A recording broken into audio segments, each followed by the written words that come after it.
Welcome to episode number 70. By the way, I can't believe I just said welcome to episode number 70 of the Game On Girlfriend podcast.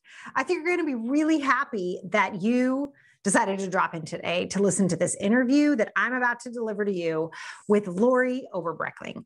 Now, Lori just released a book, and let me get this right. It's called Secrets of Supermom: How Extraordinary Moms Succeed at Work and Home, and How You Can Too. Now, normally I would say, of course, moms are super moms. Of course, all moms are super moms. Okay, but check it. Lori, who you're about to listen to, Lori wrote that book in 34 days. Yes, you do not have something in your ears or in your eyeballs. She did this in 34 days. Extraordinary, right? And what I love is she said there's 16 chapters in the book, and in each one, she reveals a new secrets, hence the title, Secrets of Supermom, right? Very, very cool.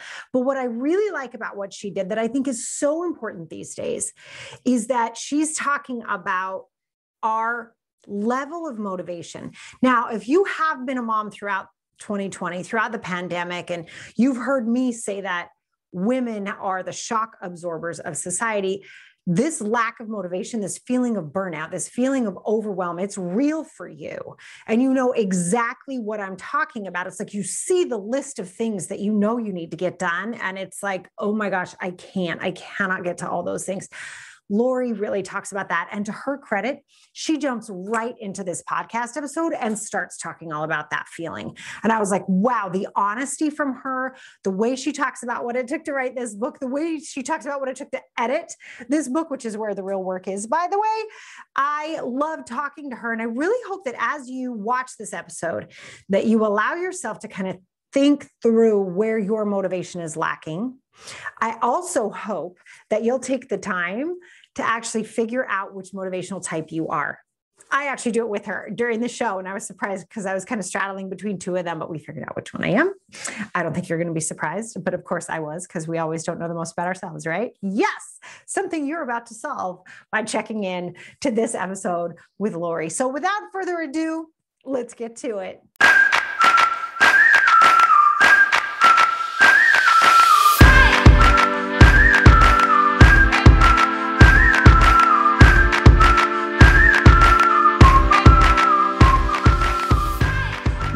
Welcome to the Game On Girlfriend podcast. I'm so happy you're here today. Thank you for coming.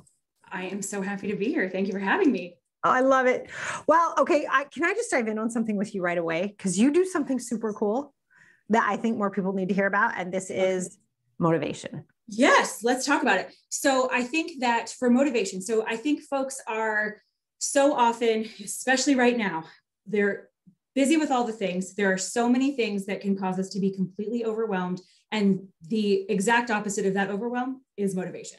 And so they are unmotivated. Nobody wants to do anything. They don't want to do the things that make them happy. They don't want to do the things that they hate. They don't want to do the work. They don't want to mess with the kids. They don't want to do anything because everything just feels exhausting.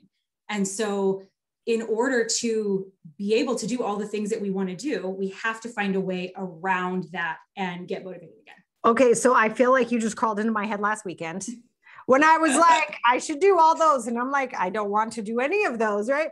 I mean, I did, but I've really had that experience. And I think for me, at least at the time of this recording, you guys, all of you listening, is that the world is starting to open up post-pandemic. And I'm actually feeling a massive sense of loss, which is so funny. I warned everybody this was going to happen. And here I am getting clobbered with it. And that sense of loss is like, kind of the peacefulness we enjoyed a little bit and like the slow down a little bit and not feeling quite so frantic. And I feel like all of that's back.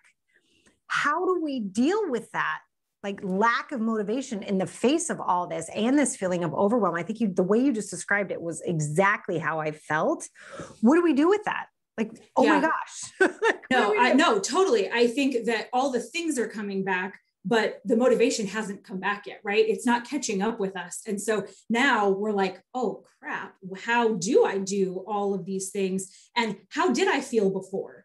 And do I want to do all of these things? Do I need to do all of these things? Should I be taking some of this lesson and learning it and making some changes that we were forced to make at one point, but now as things do open up, we get to make the choice. Do we add it back in or do we not? Do we want to motivate ourselves to get that done, or does it even need to be on the list? That to me, I have to tell you, I think that last question is so important. I mean, I feel like as the world starts to kind of put its pressure back on us, right? It's like, okay, but now we need you to do this. And now we need you to do that. And now you need to be here. Now you need to go there.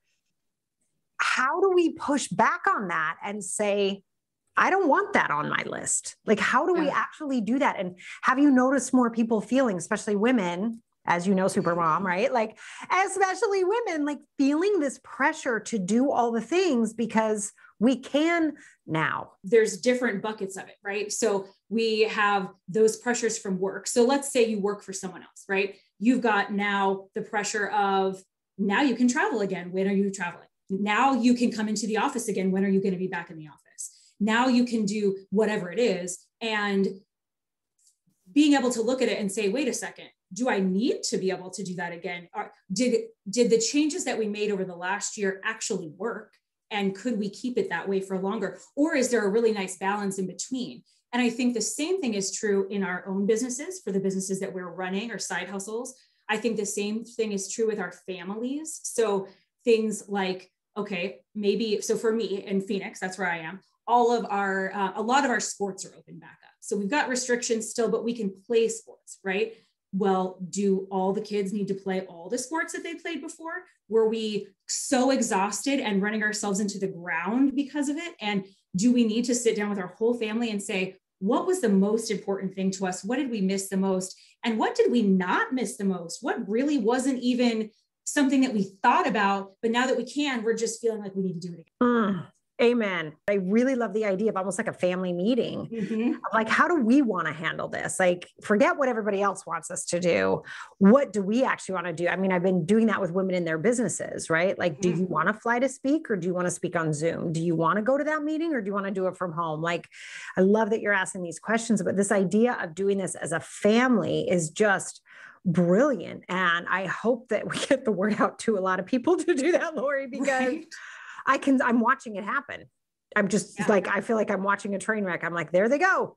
They're off to the races and they don't even know where they're going. Like, I get it. Like, oh my gosh, can we get back to normal? But it's like, which normal do you want to get to? I totally agree with you. We want to get back to what felt normal before, but like, let's not lose this last year. Let's not let it be for nothing. Let's at least say, wow, what did we learn about here? And what could we use to make the next however many years before something else crazy happens better, right? Like, what can we use to have a better life, to have a more motivated life, a more energized life, happier life? Do you find that, like, when you talk to people about this, and let's say they do at the family meeting or they're starting to pick, and this is such a unique time in human history, isn't it, that we're talking about this, but I think it's so important. And I'm sure it can echo out for years and years to come. But as you're like talking to people about this and you're having these kinds of conversations, does the intentionality, like the idea of, hey, what do we actually want here? Does that in and of itself start to provide the motivation? It's motivating because it's energizing, because it reminds us that we have a choice, right? So sometimes energy drops a lot when we feel like we don't have a choice, when we just feel like everything is happening to us. We are doing the job that we're told to do. We're running the side hustle the way someone tells us to do it. We're running our families the way mom tells us or dad tells us or society tells us. And it's exhausting. And so that energy is low because that's exhausting. And then we kind of lose the motivation. So when we have that energy of saying, wait a second, I do have the choice. I get to pick. Our family gets to pick. We get to do whatever we want to do that's going to work best for us. That then says, oh, I feel like this is mine. I get to do this. And I picked this. This was mine. And so now I am excited to do it and I'm motivated to do it. I can totally see that. So that brings me to something that I think that you do that's really cool. You talk about almost like motivational types.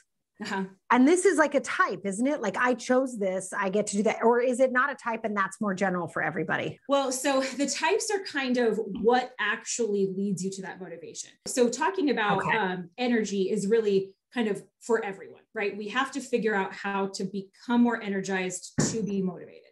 Okay. But as far as the types, so I'll tell you the types. There are 5 of them. There is the achiever, the team member, the leader, the learner, and the winner. So I'll tell you a little bit about each of them. The achiever is excited just to reach the goal.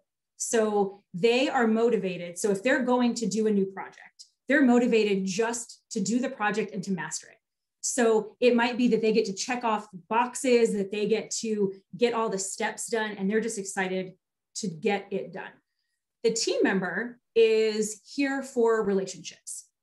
So they want the affiliation, they want to feel part of a team, they like to interact with the other people in the team. So they are more likely to do it. So think about someone who maybe loves that their kids play sports because they like to hang out with the parents and be part of a team, right?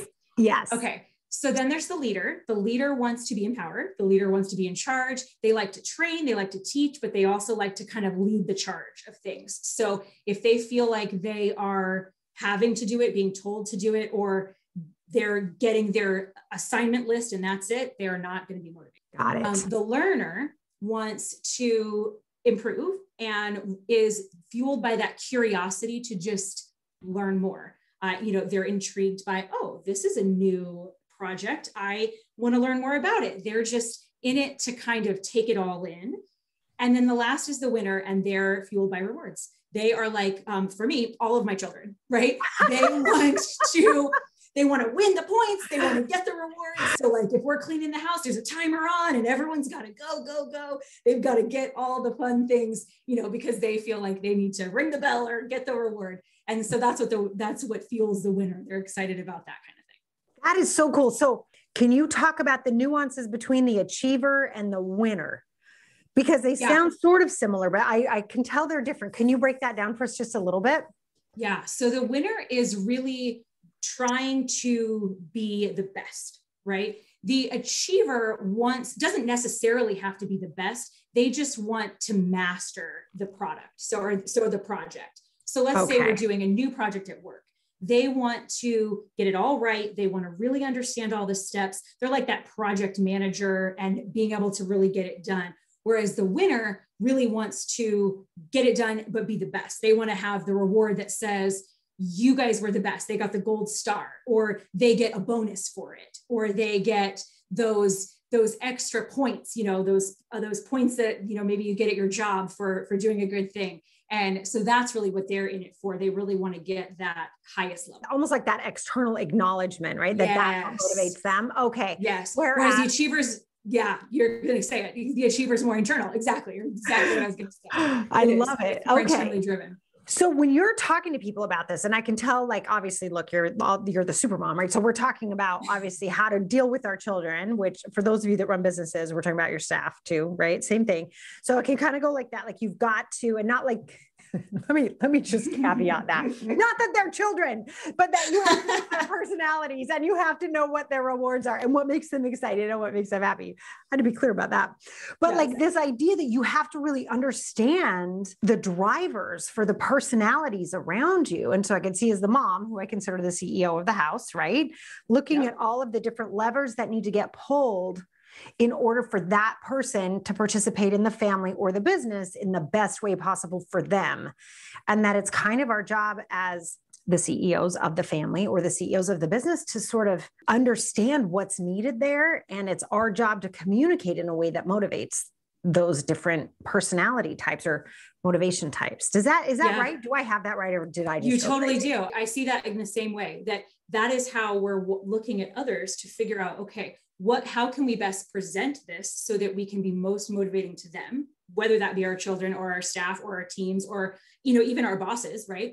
Whoever we're working with, but also looking internally at our own selves and saying, what do I need to be motivated here? Because you're not going to wake up every day motivated. Even if you are the most motivated person that one has ever met, you will not wake up every day motivated. You just won't. You have to know what, right? No, you've got to know what motivates you, because some days you're gonna wake up and you're gonna feel like bleh, and you've got to say, what can I do to motivate myself? What what do I know that makes me happy? So for example, if that's the team, if that's the team member, you really know that being around other people motivates you, then you need to find those other people, right? That needs to be what you do today is I need to work on a project that puts me with a team, or I need to rally the family troops and we need to do this together because that's what's going to motivate you the best.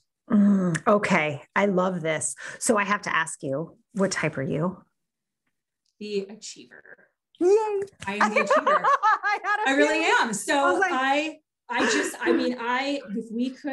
if you give me a project, I will project manage that to its very best. It will have all the checklists and I will get it all done. And I will want it to be as mastered as possible. And I will be so excited that it's done. Right. So the achiever though, we have to be careful because then oftentimes we're then going to achieve the next thing. And we're forgetting to enjoy the fact that we're so motivated to finish that we never enjoyed the fact that it was done, right? We just So what about you, Sarah? What are you? I think, it's funny. You said achiever. I think I'm an achiever too. Yeah. I really do. But I do want you to describe one more time. Sorry, guys. I have some sort of privilege. I get to ask her to say it one more time. There was a leadership one, right? Yeah. So the leader is the one that wants to be in charge.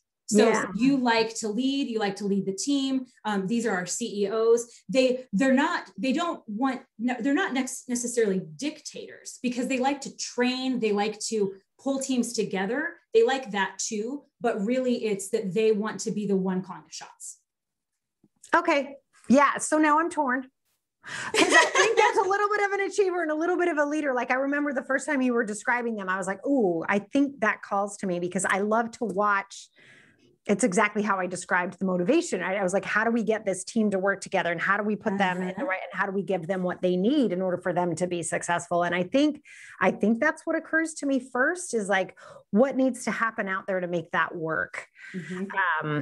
And that really motivates me. Like when I watch somebody have an aha moment and then they run out and like kill it with their team, or they change something, or they become a stronger mom and they find their voice and realize that everything they do really does matter. Hi. Yes. I don't know who needed to hear that, but you just heard that. Yes. It's like, but there's those moments where it's like, I think that's what really motivates me. And I'll do that for other people before I'll do it for myself. So I think it's probably more on the leadership side than the achievement side. Yeah, I think so. That sounds right. Yeah. That was really fun. Oh my gosh. I want to just like grab coffee and sit here and talk about this all day. This is so cool. So I understand, amazing Lori, that you just wrote a book. Yeah. I did. Well, I did. It's a little side project, right? It was truly a side project. It was, I work full time. I have 4 kids. There's a pandemic. I have a husband that was traveling all the time. And I just went, okay, this book has been rolling around in my head and it's time. Oh my God. I'm so impressed with you right now. Like seriously, talk about teaching you to savor the moment. Like, oh my gosh, that is extraordinary. You did this during the pandemic? I did. In September, I was homeschooling. Wow. We were not back in school. So homeschooling and working, and went, okay, it's time. I have to do this. So yeah, I wrote the book. I wrote it my goal was 30 days. I wrote it in 34. And here we are. So I got to launch it last month and it is out to the world. It's called Secrets of Supermom, and how extraordinary moms succeed at work, at home, and how you can too. Yeah.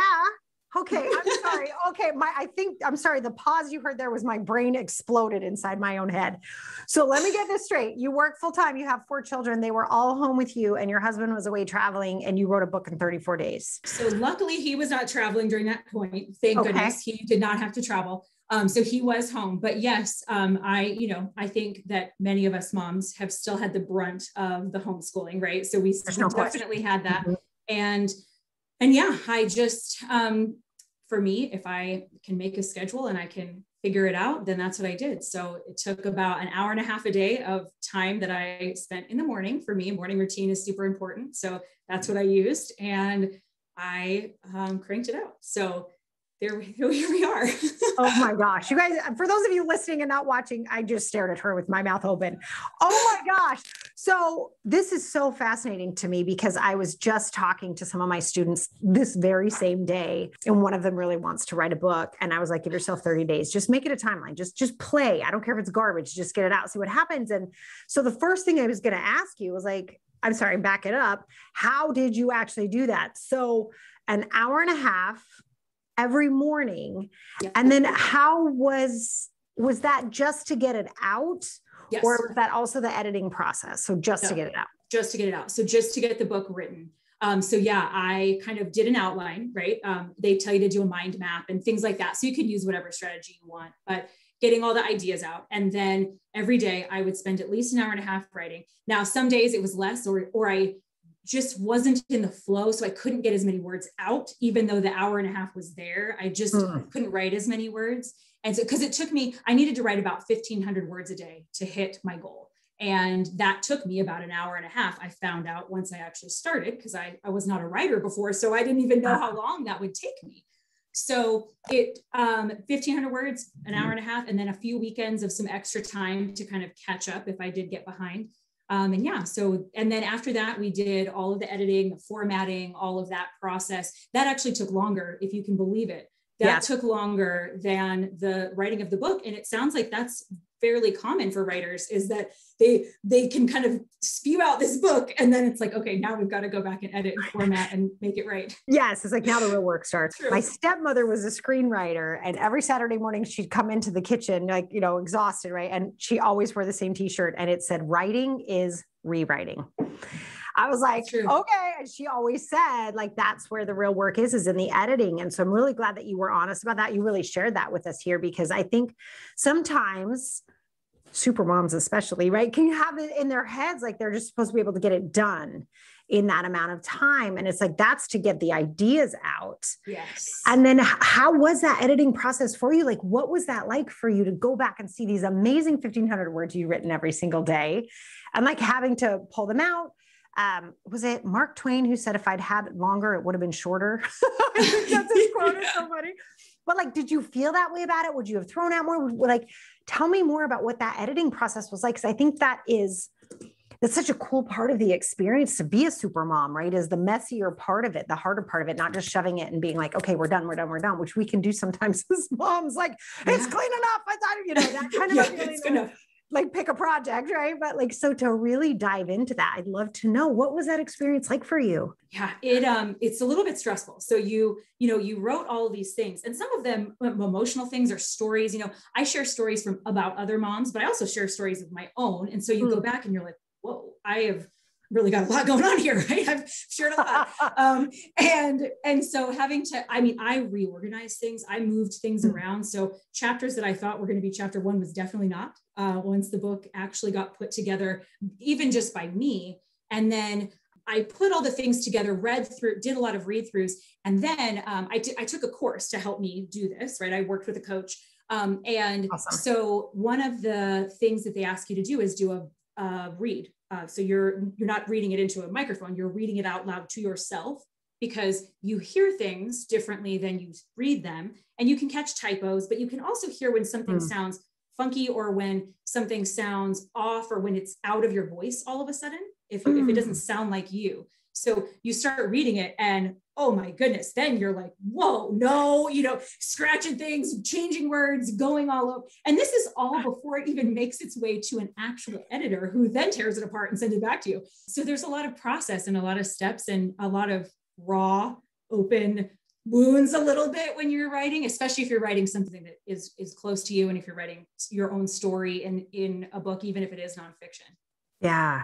Oh my gosh. I can totally see that. It's so funny. I was having flashbacks of like being in college, when you look at your own notes and you're like, did I write this? Like, was this me? Was I in this class?